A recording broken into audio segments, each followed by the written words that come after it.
We listen, we don't judge. We listen with no judgment. Indaba ka-Anonymous osibhalele namhlanje ifundeka kanje. Umfana nabakubo bangijikela sengibangcwabele nogogo wabo. Ngiyabingelela kuwe dadewethu nakumphakathi wala ekhaya. Ave kubuhlungu ukuya eGoli ungazi muntu uphinde ujikelwe igazi lakho ugcine sowenza izinto ezibhedayo. Kuthe ngomunye unyaka ngaxoshwa usisi wami kunguye owayengibizile wathi angizobheka amatoho. Ebehlala eGoli ethokoza kanti ungibiza nje uyagula ugulela ukufa. Ngithe uma ngifika ke wayehlala nendoda yakhe emkhukhwini niyayazi moso lemikhukhu eseduze nehostela ethokoza. Ngamgada ke usisi wami ngimgeza ngimuphe ukudla. Ngamangala nje ukuthi kusekhona umuntu ongagula aze acishe afe ngenxa ye-AIDS esikhathini samanje. Indoda yakhe lapho yayingazingeni ilala ehostela indiza nabafazi. Sometimes ibuye izidakelwe imthuke phambi kwami, alethe amantombazane khona la endlini. Ngahlala-ke ngamnesa usisi uthe esengcono esebuyele ngisho emsebenzini wathi angibone ngenze njani angihambe ngizitholele indoda ezongisiza. Ngathi sisi angifune indoda mina ngicela ungibekezelele ngizokwazi ukuthi ngithole umsebenzi ngoba isikhathi azange ngisithole ngoba bengisanake wena zonke lezi nyanga. Wathi angazi ke ngoba mina nendoda yami sifuna iprivacy. Ngathi ngizoyaphi ke mina sisi wathi uzobona amadoda maningi kabi la ehostela. Ngathi okungcono ke ngicela ungizame ngemali ngibuyele ekhaya uma kuphela inyanga. Wavele wathula waphuma waya emsebenzini. Ngalelo langa ke ngalala kuyo le sitting room encane ngoba wayekhiyile kule kamero besilala kulo esagula. Wathi uma evuka ekuseni wangigxoba ngaze ngavuka ngakhala. Wathi nje eqeda ukuhamba ngazama ukuyofuna umsebenzi emzini yabantu ngingawutholi. Uma ngibuya ke ngithola ingubo yami inekiwe imanzi nte. Ngathi hawu ngizolala ngani ngoba kuyabanda. Wathi kahle kahle angisakufuni la indoda yami ayisatholi isikhathi nami ngenxa yokuthi ugcwele indlu. Yikho igcina ingifebela. Wangixosha nje okwamampela. Ngangazi ke ukuthi ngiphume ngibheke kuphi. Ngahamba ngaya ehostela laseThokoza liyasabeka ngoba kuhlala kuqhuma izibhamu. Awunqeni nje ukuthi uzihambela udibane nesidumbu sindindilizile. Nganqamula kanye khona bengisaba nje ukundlula lapha. Kodwa ngalelo langa ngaya ngafike ngahlala phambi kweroom eyayidayisa utshwala. Ngahlala kwaze kwaba late ngingazi ukuthi ngihlalele into eyapi. Kwathi sekuzovalwa ke kwaqhamuka omunye ubhuti wayethengisa isibindi ngaphandle wathi, "Hawu mama uhlaleleni la?" Ngathi anginayo indawo ngixoshiwe. Wathi asambe ngizokuncikisa lapho engifihla khona ikhanda. Hayi ke nami ngivume sihambe. Lapho ke uma ungena kunendawo nje enkulu abaphekela kuyo bese kuhlukaniswa ngama-room. Nakhona amakopi ama-room wakhona. Uma ngifika ke ngimangale lo bhuti ulala ekitchen wayezolinda baze balale kuyima elala ngoba sabafica bephuza kushiswa nenyama khona la. Wangibona ukuthi angikho comfortable. Wathi angiyohlala nomunye usisi kwelinye iroom owayehleli nendoda yakhe. Uma nginokha ke kuthiwe ngena. Uma ngingena hawu ongaphansi nongaphezulu. Hawu manje basholani ukuthi ngingene pho. Ngibone nje ukuthi kusenkomponi la. Ngilindeke eminyango bese ephuma usisi wangiphakela ukudla ngadla ngabonga ngase ngifile indlala.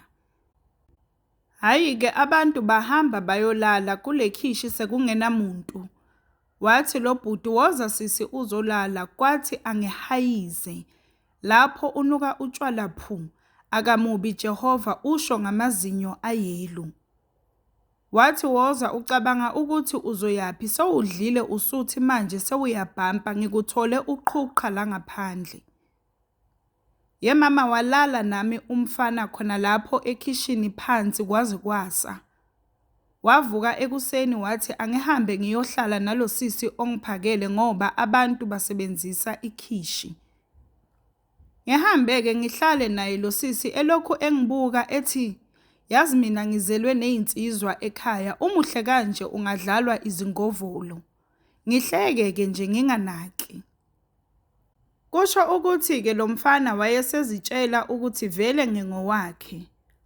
Ngiphume-ke ngithi ake ngibukabuke la ngaphandle umqondo uzolahleka. Hayi abuye umfana ephethe izinto ezimnandi ntambama.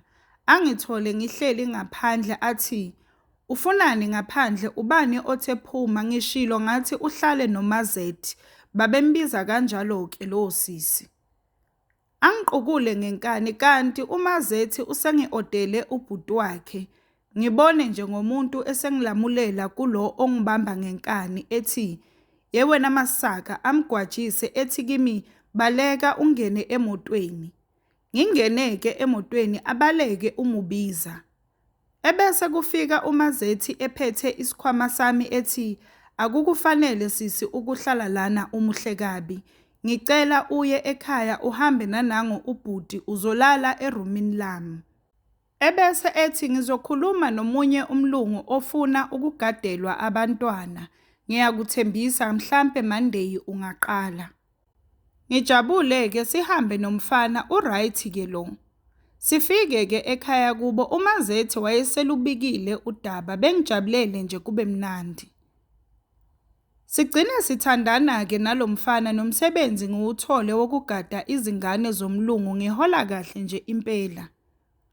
Kodwa uma ngifika kulomuzi ngathola nje ugogo ozigulelayo ohleli ku-wheelchair. Sengihleli-ke izinyanga nje eziningi impela sengibizwa ngomakoti bengangithandi hayi kwala. Kanti bayangiyuza ngoba phela ngangithi uma ngihola ngenze igrosa. Ngase ngikhohlwe nokuthi kufanele ngizimele indoda seyiduma ekhanda. Bengikhulule-ke bathi angingazivaleli nje sidalo ngize kohlala nabo mangikhona. Hayi-ke ngempela Vukiyane ekseni mangibezwa sebakhuluma egcekeni phela sengumakoti lana ngiyobajoyina endlini enkulu. La ekhaya-ke kuwumuzi onosisi asebakhulile nje ababili bese kuba uBheyi kube umfowabo. Nabashana-ke abanye kuthiwe bahlala emadolobheni babuya ngamaholidi ngisazobabona. Kuthi ngelinye ilanga ngokuphapha ngoba angazi ngangisanganiswe yini ngempela. Ngithi baby ugogo unayo nje i-insurance kodwa ngizenza umakoti oqotho. Ethi umfana lutho sopatanisa nje.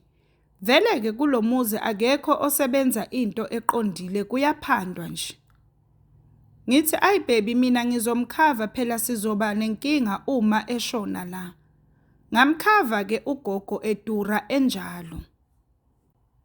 Ugogo aqale agule engena ephuma ezibhedlela yimilo yaphansi phezulu naye. Wangafunga ukuthi ngumfazi oganile sengikhohlwe nje yonke into. Agule-ke ugogo aze ashone. Uyabona ubulima bami nami angibazi. Hayi-ke ngaziswe-ke ukuthi ugogo ushonile.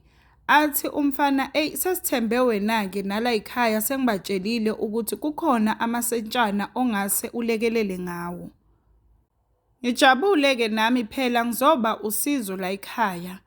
Kube kungena ama-calls ngapha nangapha ethi uMazethi uzofika kuzoboniswana ngale nkinga esevelile. Bafike-ke nabanye kwaba ne-family meeting kwaboniswana ngosuku ugogo azofihlwa ngalo. Cha nami ngokubona isidingo sami esingaka ngavele ngayocela izinsuku zami etohweni. Phela nakho sesehlelwe umshophi kumele ngibe busy.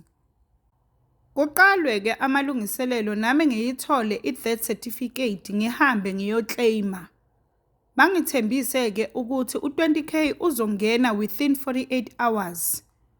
Ugogo-ke bengimukhave ezindaweni ezimbili ngama-10K ngoba ubesemdala bese bangasavumi athole ikhava engaphezulu kwalokho.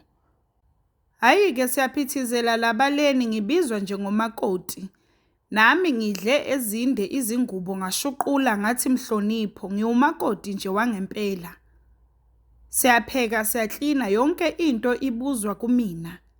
Imina obonayo kuzodliwani ekuseni emini ntambama. Cabanga nje umakoti ongaceliwe ngoba uthando luyadakana. Ngibuye-ke nginike umfana ikhadi elinemali ngithi uzokwenza zonke izidingo zomngcwabo. I-insurance-ke kagogo yayikhokhela nje umzimba ikhiphe nebhokisi leli elinamakhona. Ngale mali-ke eseceleni nginike umfana ngithi akagcwalise kube i-casket. Ngapha senza ilisti nosisi bendoda bo-anti. Kuhanjwe-ke kuyothengwa igrosari kwenziwe nje yonke into. Ngingasanconywa kanje. Kuthiwe hayi wahamba kahle ugogo kushuthi ebeselinde nje ukuthi kufike wena makoti bese eyahamba. Kundluleke umngcwabo kagogo ngibuyele emsebenzini. Mangifika-ke umlungu angitshele ukuthi ngoba izingane sezikhula nje nemali seyizokwehla. Ngoba eyodwa ingane yayisizoya esikoleni ngisale neyodwa nayo seyizihambela. Ngibuke nje ukuthi umsebenzi uzoya ngokuthi uphele ngoba nayo le izoya esikoleni kungekudala. Lapho ayikho into esengike ngayenza ngemali ngaphandle kokondla indoda nomndeni wayo. Hhayi-ke ngiqhubeke ngisebenze. Umfana-ke athole umsebenzi oright. Kuqale kube ngathi kuba ngcono kodwa-ke still izinto eziningi zenziwa yimi la ekhaya. Ngoba yena wayehlala eJimistini eqhashe khona. Aqale-ke manje umfana engabambi ifoni sometimes ivaliwe engafoni nje nhlobo sekuyimi ofonayo. Abuye-ke ngenye iweekend ngambuza ukuthi hawu ndoda awusafoni sometimes uvala nefoni. Namanje uyifihlile iphi ikhiphe ngiyibone. Athi awume nawe ubanga isicefe. Angithi unayo eyakho uhlanganaphi neyami phuma kimi. Avele alale abheke ebondeni ngizwe ngathi isigaqa simile emphinjeni. Avele avuke ekuseni kakhulu ahambe lutho ukufona-ke manje uthule du akasayibambi inhlobo-ke ifoni. Kube ima ngibuyelwa umqondo-ke manje ngihambe ngiyochazela osisi bakhe ukuthi ngicabanga ukuyoqasha iroom. Bangaba nankinga nje ngiyabona ukuthi ayisekho leya vibe kamakoti abebenginika yona. Nangempela-ke ngihambe ngifune iroom ngilithole ngithuthe. Uma sengithuthile-ke ngithi ngiyamfonela umfana ngenhlanhla ayibambe ifoni. Ngimbuze-ke ukuthi why angangibuzi nokuthi ngihambeleni. Athi yena ngicela ungangifaki mina angithi uzihambele wena manje sekufanele lokhu ngibuzana nawe. Ngivele ngixolise ethi uxolisa ini nawe unesidina nje avele avale ifoni. Ngiphinde ngithi ngiyafona useyivalile-ke manje ngivele ngikhali. Ngisakhala nje kufone umlungu athi next week bayahamba nomyeni wakhe so uzocela umama wakhe abheke izingane. Izingane-ke zizogadwa ilo sisi osebenzela umama wakhe. Angeke-ke yena akhone ukuthi akhokhele abantu ababili ngoba lo sisi ogada umama wakhe ukhokhelwa nguye. Uzongifonela-ke uma sebabuyile. Ngivele ngikhale kakhulu-ke lapho. Savele zaqala-ke inkinga ifoni yomfana ingasafoneleki inhlobo kushuthi wayesengiblockile. Osisi bakhe-ke nabo bengasafoni ngisho ukubuza nje ukuthi ngihlala kuphi bathule du. Kuthi ngelinye ilanga ngithi ake ngizijube ngiye khona ngiyozizwela ukuthi ikuphi inkinga. Ukube bengazi ngabe angiyanga. Yazi ngithe mangehla esitobhini eDexter. Ngezwa ngiphelelwa amandla Nkosi yami umlomo wome uthe qwa. Kodwa-ke ngazihudula ngaya. Mangingena egeyithini nazi izingane ziyadlala kukhona umuntu omdala wesifazane ebaleni. Khona lapho kuqhashe ingane ingene endlini fast naye lo muntu omdala ayilandele. Ngisondele endlini enkulu avele aphume umfana eme agxamalaze umnyango vele ngeke ngingene.